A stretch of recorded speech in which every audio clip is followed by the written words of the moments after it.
Okay, so we are here because I'm going to school to be a reading specialist, and a role of a reading specialist is to do professional development, so that's just getting me acclimated to the role.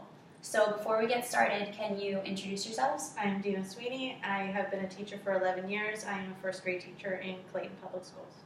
I'm Harmony McQuillan. I'm also a first grade teacher at Herman Simmons Elementary in Clayton, and I've been teaching around 10 years. Okay, thank you. Well, to get started, I have a quote from Dr. Seuss, and it says, "The more you read, the more things you know, the more that you learn, the more places you'll go." And I have this quote because reading is very important. We know as first grade teachers, we're really introducing students to reading, so we want to make it exciting and to make them feel as excited about it as we are. So we're going to start with some brain teasers. So what does this look like to you? What Must. must. So like putting it together, it's like a puzzle. Like a common phrase that you might say. Do you want me to give you the answer and then we'll do the other ones? Yeah. Okay, Yeah. so to get you thinking, Uh-huh. this is what goes up must come down. Oh, Okay. Okay. So there are a lot of brain teasers like this to get us started. That's cute. So this one, Misunderstood. good.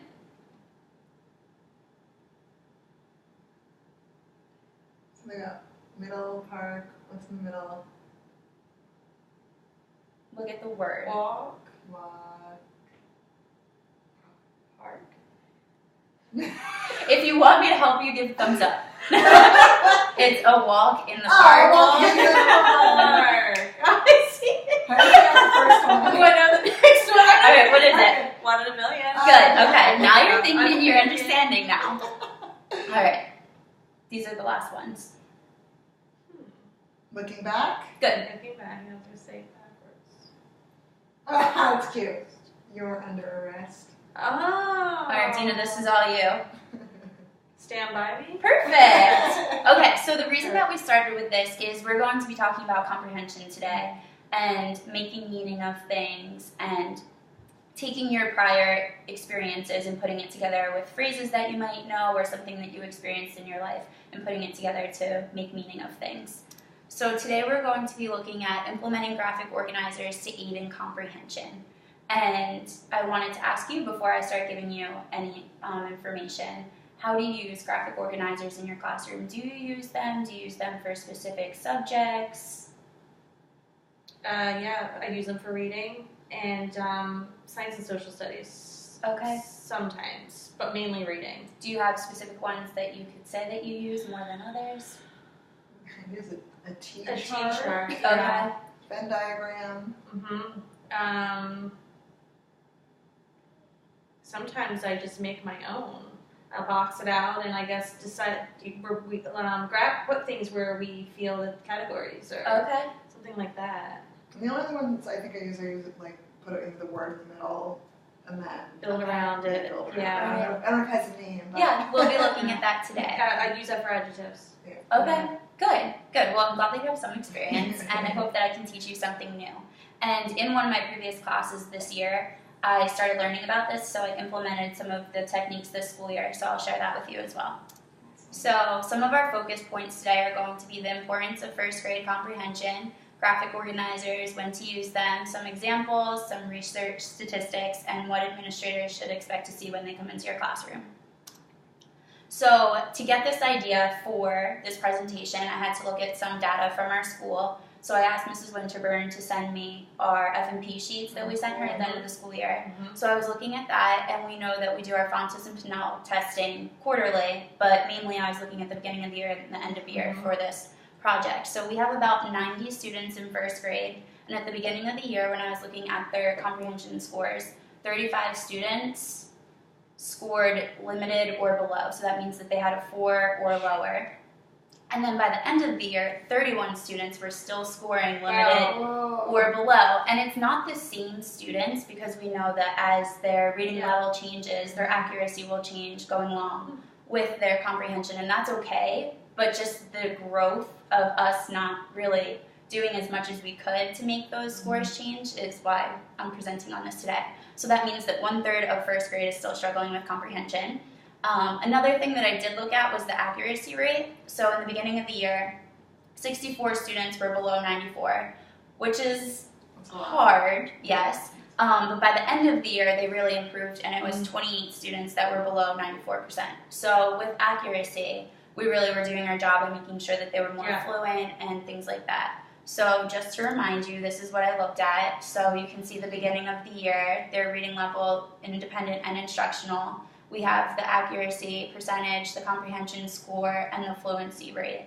So this was one first grade class, and in the beginning of the year, I believe there were 9 students, or no, the beginning of the year there were about 7 to 8 students that were below, and then by the end it was about like 9. So this is just one class that was really struggling. So this is where I got the idea to focus on comprehension. So what is comprehension? Comprehension is the ability to make meaning of things, to really understand things, and I'm going to be referencing a lot Fisher and Frey. They're 2 authors, and they actually wrote the book To Understand and Make Meaning. And it's also, or actually they also wrote a book called Reading Information in Elementary School, and it's based on content area literacy.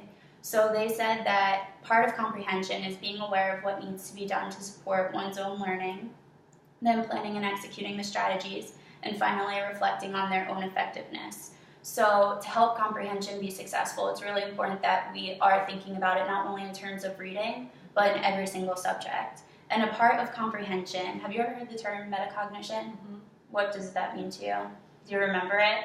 Okay. I've heard it. Yes, it's one of those like buzzwords. Well, it means that you're thinking about your own thinking, which is really complicated for like adults to understand. So expecting first graders to be able to do this is really challenging, which is why we're trying to provide them more visual learning.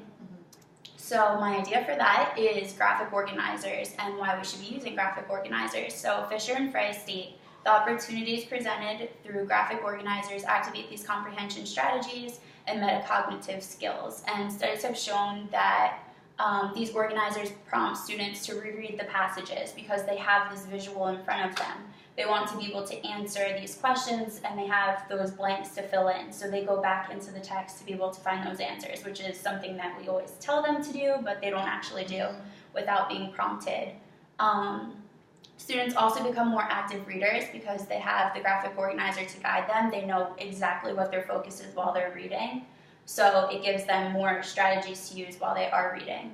And also it benefits some students with learning disabilities. I'll come back to that later when I start talking about some of the research. But it also portrays a structure that relies on the position of words and phrases, so just giving them that model, which plays on the words and different phrases and things like that. So when can you use a graphic organizer? Fisher and Frey said this, and I think this is like the best quote. It says, the science of teaching may be in knowing what to do, but the art of teaching lies in knowing when to do it. So as teachers, we have all of these different tools in our toolboxes and resources and all these different materials in our classroom, but we don't always make best use of them because we feel overwhelmed. So being able to know when to use a graphic organizer is really important. So the reason that we use them is to activate prior knowledge, encourage brainstorming, record events in detail, or even to serve as a review to help the students just be reminded of exactly what they just read. And you can use them at really any time in a lesson, before reading, during reading, or after reading. The goal for after reading is to encourage more comprehension, get the students to be talking about what they just read, and to look for organizational patterns in what they just read, if that's making sense. So one thing that's really important is that teachers choose the right type of organizer, because for different types of information, there's a better way to explain it to the students. And you can use an organizer in pretty much any subject, any conversation. And through a lot of my experience of studying this, like you can use it even in like a gym class, a music class, which was really surprising to me. So that's something to be remembering when you're teaching. So you can also use graphic organizers for assessment. I feel like a lot of us just think of a paper-based test, quick and easy, true and false, multiple choice, or even we use like paragraph form for ReadyGen. But using a graphic organizer allows the students to show what they know in an organized fashion, and it also lets the teachers quickly assess, very quickly. They know exactly what they're looking for. It's clear, concise, and detailed. So Fisher and Frey say these visual displays foster nonlinear thinking and reveal the relationship of parts to a whole. And you can see in my picture, the assessment piece is that last piece to the puzzle, and it is really important that it is clear. I feel like a lot of the times when we're looking at our students' writing, we're not sure what they meant. So if it was in more of a visual detail or more of like a model, we would be able to see exactly what we're looking for. So here is some research that I have been looking into. So the first study was called Using E-Readers and Internet Resources to Support Comprehension, and this was done in 2011, and it was by Sandra Wright, April Fouget, and Francine Caputa. And this is what gave me the idea to start looking into comprehension. Not fully directed with the, I can't think of the word, the graphic organizers, but it is like through, so this experiment was based on print-based text and comparing it to electronic readers. So what the study was they met 4 times over a 3-week period, and they chose 3 students. They were girls that were going into 2nd grade, and this was done in Oklahoma. And the purpose of the study was to compare if the students are able to utilize the tools that are given. So for the print-based, they were given a paper dictionary, thesaurus, and they were also able to talk to the instructor that was in the room with them and ask them for a read aloud if they were stuck on a word. Compared to the ebooks, they had all of the same things, but it was right on the iPad. So they also had that read aloud feature. And this study was looking to see if those students, like I said, were going to utilize the tools that they have. And so they were set in a comfortable environment, they were able to choose their own reading places, they had 15 minutes, they weren't allowed to interact with each other at all, just their quiet time, and focus on their reading. At the end of this week period, they were tested on their comprehension, and it shows that their comprehension really wasn't too different based on the print or the ebook. But one thing that we did find was that they obviously enjoyed the ebooks more, and that kind of relates to how we use the iPads in Daily 5. We know that the students like the electronic books more, but we're not sure if they actually get to the comprehension section. Some students do, but by the time that they like read along with it and then read independently, that's where they get stuck. So like I said, this is where I got my interest with comprehension. But I do feel that maybe if there was a graphic organizer attached to the comprehension piece, maybe the students would be more willing to get to that comprehension, or they would be able to start talking about the stories that they're reading more. So my second study was called Using Graphic Organizers to Enhance Reading Comprehension. This was done in 2010 by Tracy Michelle Bernhardt, and the purpose of her study was to see if students would use graphic organizers to enable them to better organize and recall information from selected stories, and that would prove her overall idea of reading comprehension. So she chose to use 6 boys and 2 girls, and they were in a 4th grade class in California. Her study was 4 days a week over 4 weeks, and she focused on story maps, inferencing, comparing and contrasting, and retells. So each of these different focuses, she read a different book with them.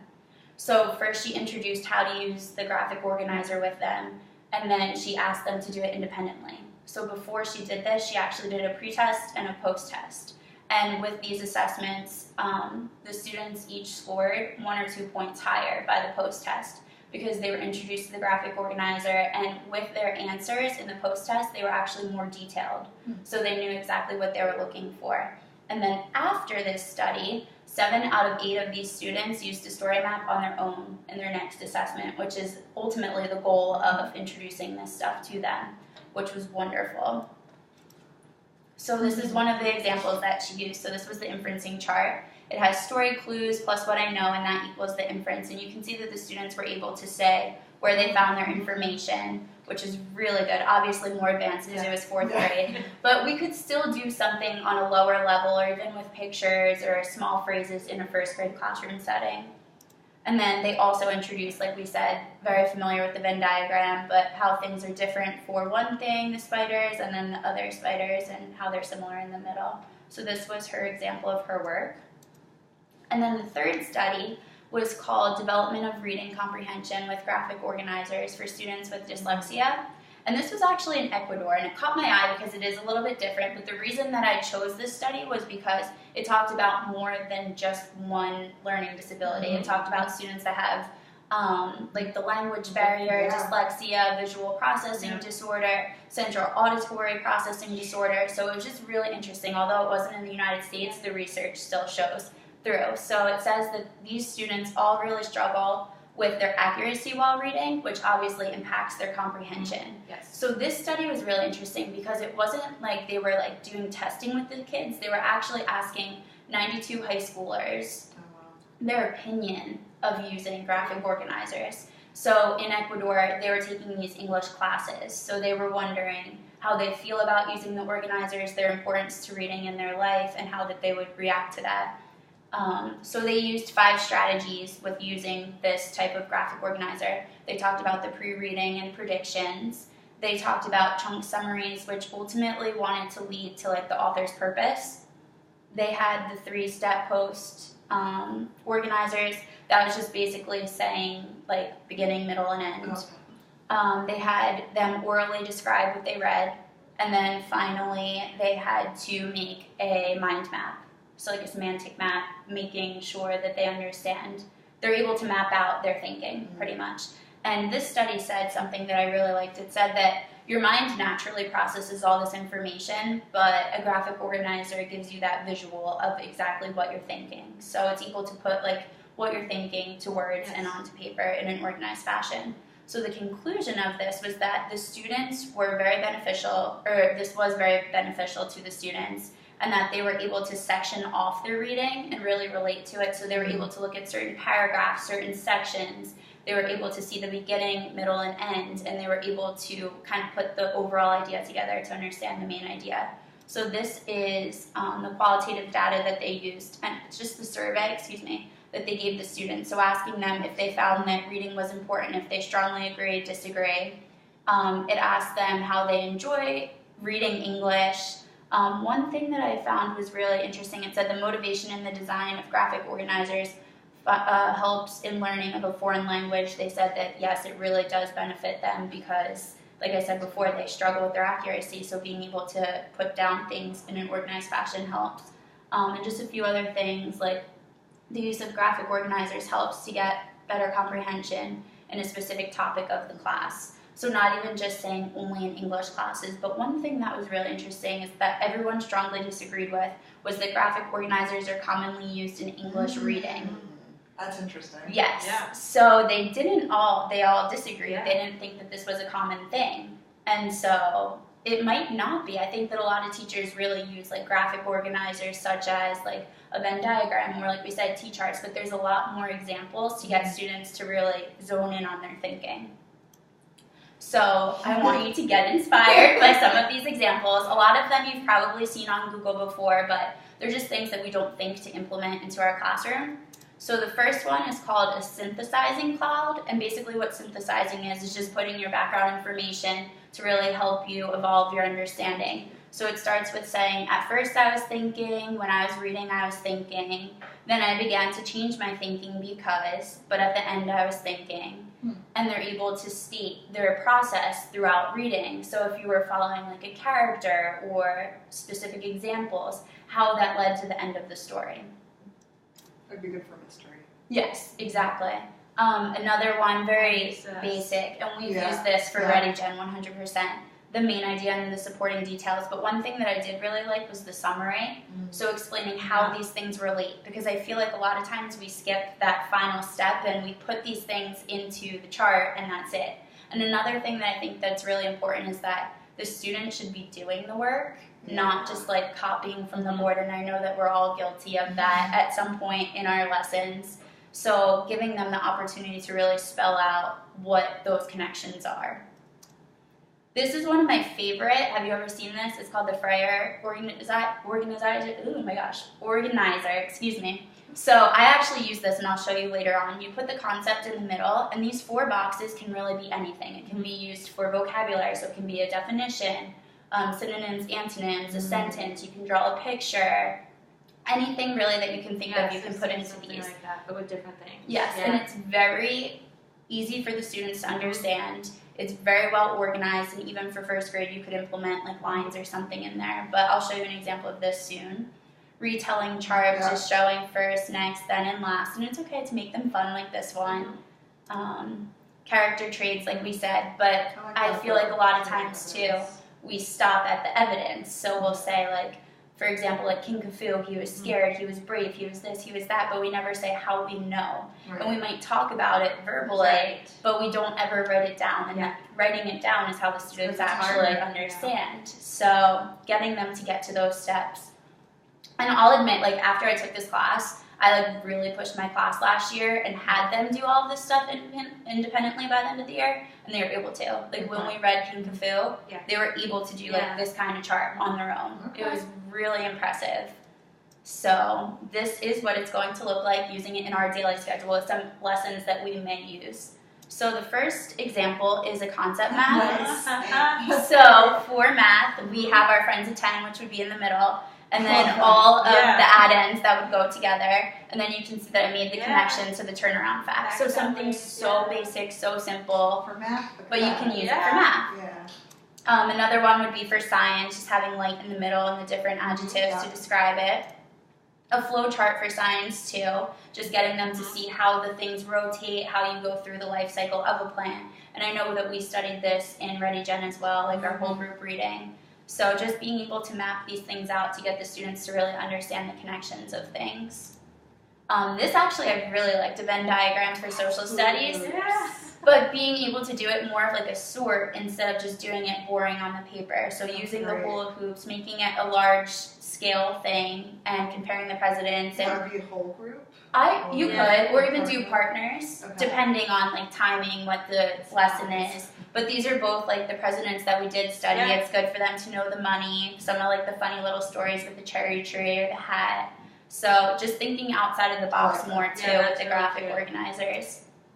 Another one is just a flow diagram. So like I said before, I mentioned King Khufu, and it's just taking each event step by step by step. Really easy, really basic, but enough to let the students really map out their thinking. One thing that I did want to mention that I found that's really important is to kind of leave it more open-ended. I think that if you modeled something similar to this, students would want to just do the same number of boxes. So it's important to say that you don't have to have a certain amount of boxes. Think about what you remember from the story. So your more advanced kids will be able to have like 1,000,000 boxes and share all of these details, while maybe one student just has like a beginning, middle, and end, but they're still able to show their understanding. That depends. For flow? Okay. So there's two different ways that you can do it. You can either provide them one, but the problem with that is, like I said, then the students are like, well, what goes in number 1? What goes in number 2? So the overall goal of introducing these, if you start early in the year, you're modeling it, you show your expectations.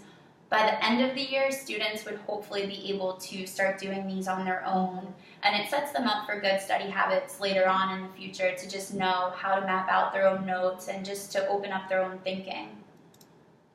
This is an example that I did actually when Mr. Urad came to observe me. So this was like a connection table that I made. I actually just created like something random, but it was based on Arbor Day Square. So these were the connections from the text, just little parts that happened. So they were collecting money for the plants, skipping, and working to plant trees. So Katie that was like her chore. So I asked my class, what is a connection that you can do for a chore?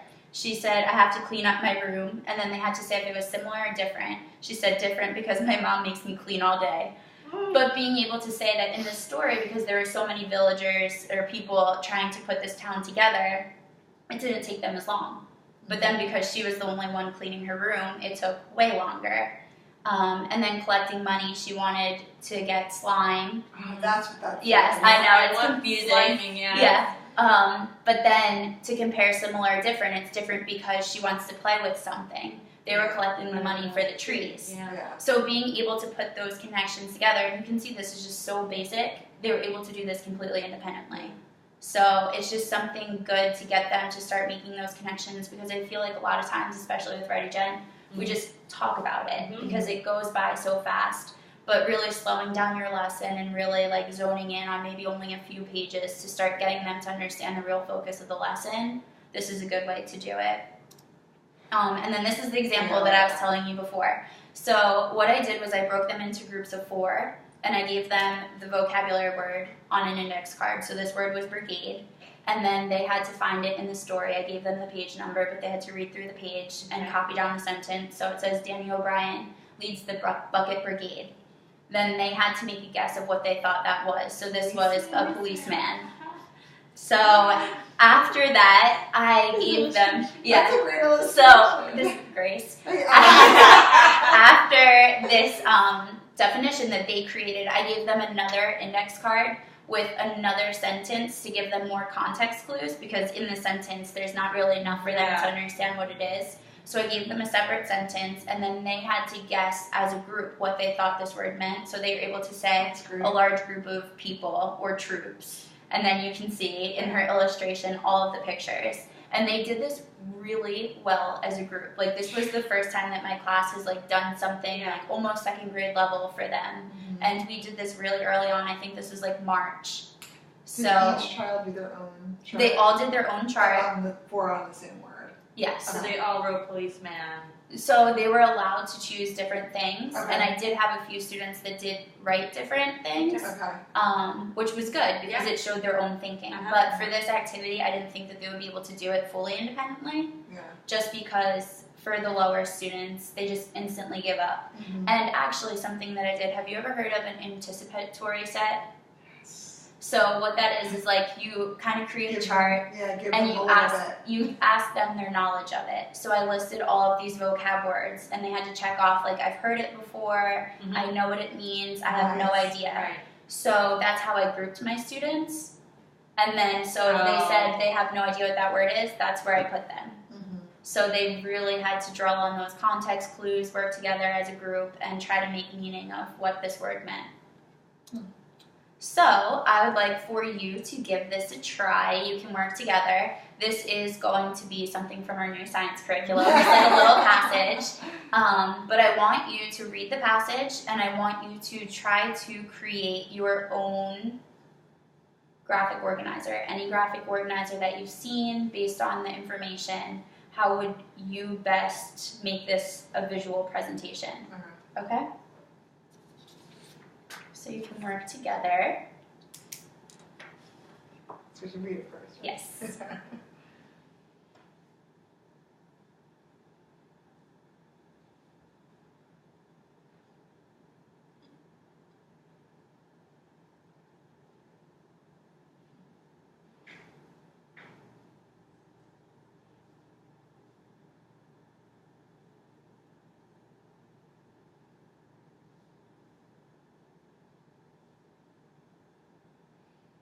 So, like, I'm thinking of dividing it up by somehow, like, the different things that the sun, like the gases, light, size. So would you do? I would do a bubble. I'm a huge fan of the bubble. Like a concept then- map? Yeah, the concept. Okay. And that's what I was thinking, then building off of the other I'm gonna put the things. sun in the middle. Okay. Because then you're going to make a sun. Oh, I didn't even think about that. So is there anything that's like jumping out to you that would be like the next topics, or just any information? Well, my students like knew right away that the sun was a star. Like that was something we learned, and that was something that they remembered. Okay. And like I might even put like a star. Like I'm like wanting to draw like goofy things because I feel like sometimes that helps them Yes. remember stuff. Like, it's the biggest star.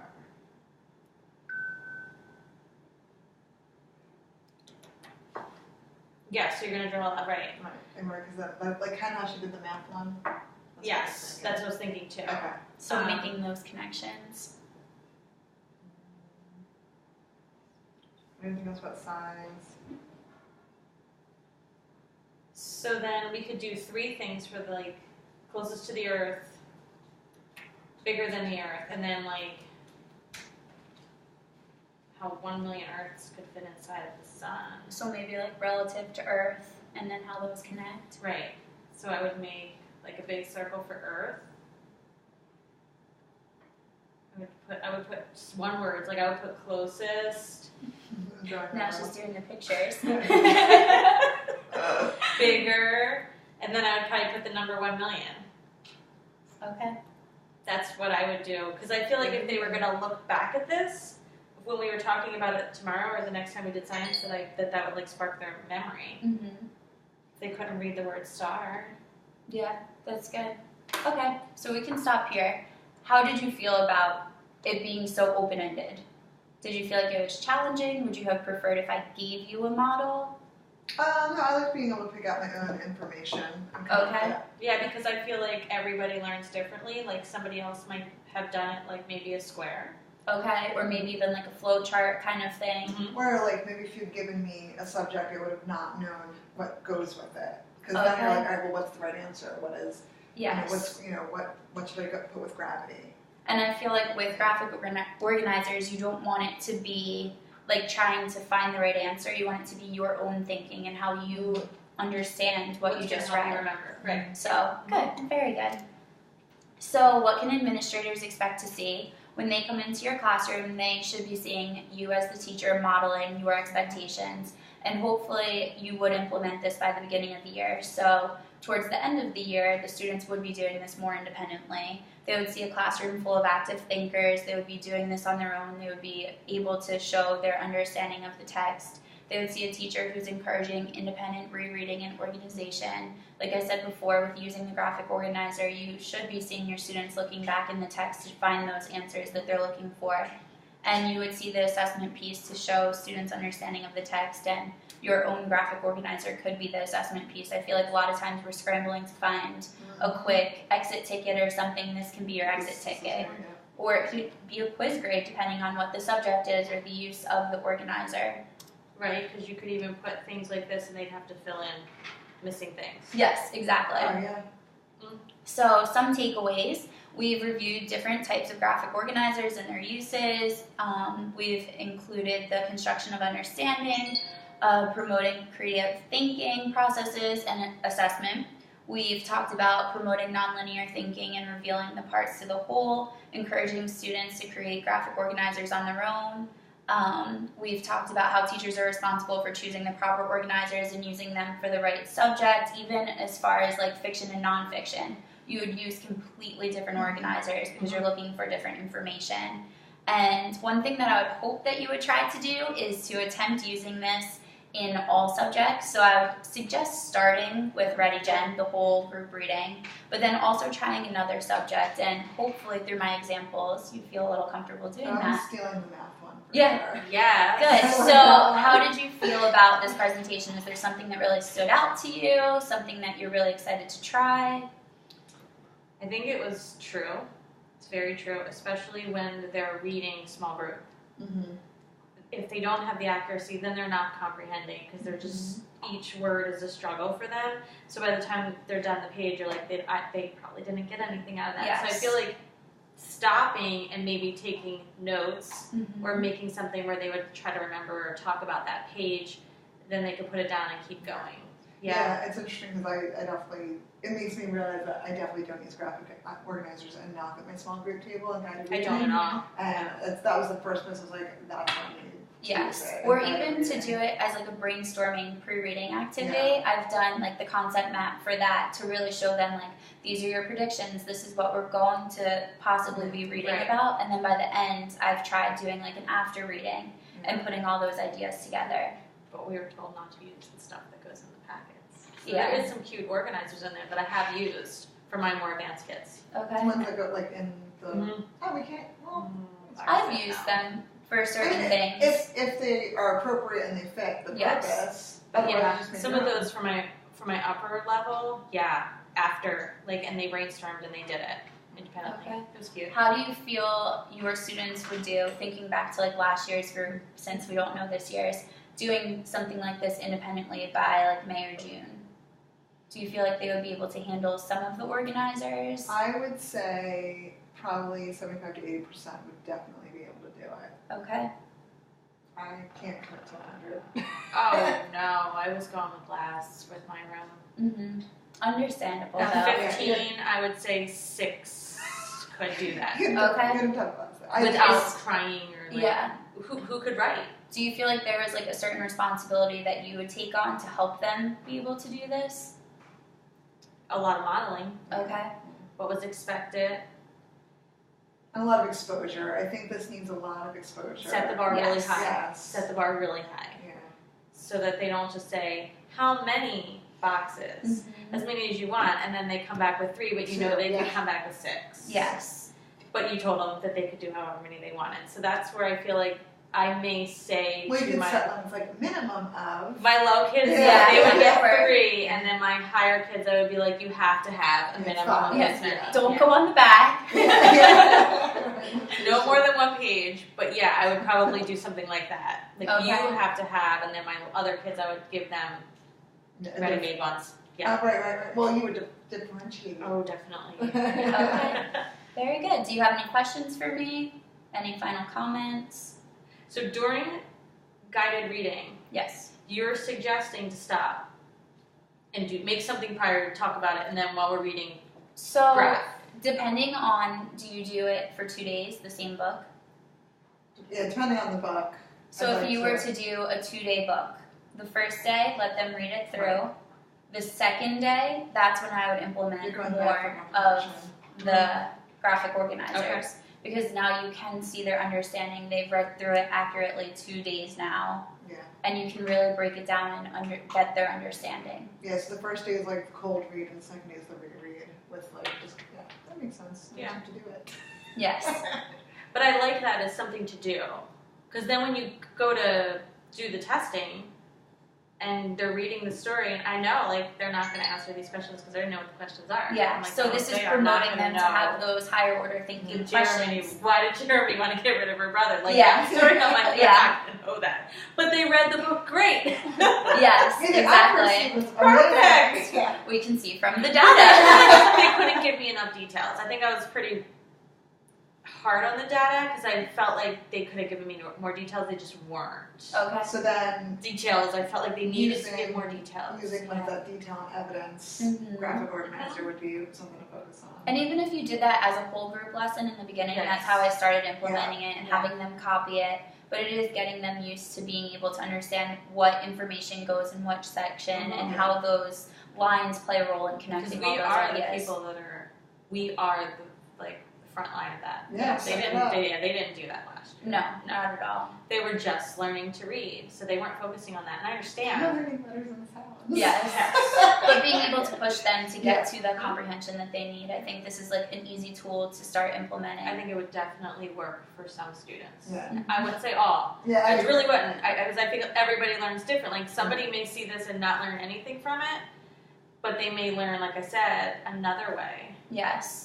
Or even just starting to understand That's the why I different feel like strategies to study. pictures and like Well, and that's what you're saying, right? Like some kids are going to go right to writing words, other kids are going to be putting pictures in these boxes. we're all Yes. Yeah. Or even just Or- including in like certain different graphic organizers, like the opportunity to do an illustration. there. Or Yeah. So give they that know that extra it's okay. box for that answer that like they thought of, Mhm. and in their mind that was what they got out of it, but maybe nobody else did, but it still has to go on there. Yeah, and helping them understand that like not everyone's organizer is going to look the Mhm. same either, and it Yeah. doesn't have to match the teacher's because it's Yes. your interpretation Right. of the text. Mm-hmm. I think that's hard. They often want to just copy. Mm-hmm. So that's what this is promoting. In the beginning. Yeah. Yes. But then later on, like I said, the goal is to be more independent. Their own thinking. So, well, good. Thank you very much. Thanks for listening, No problem. and I hope that you do it in the future. We will. Just send us I'll be the knocking stuff. on your door. Yeah. Don't put it on the side. Thank you.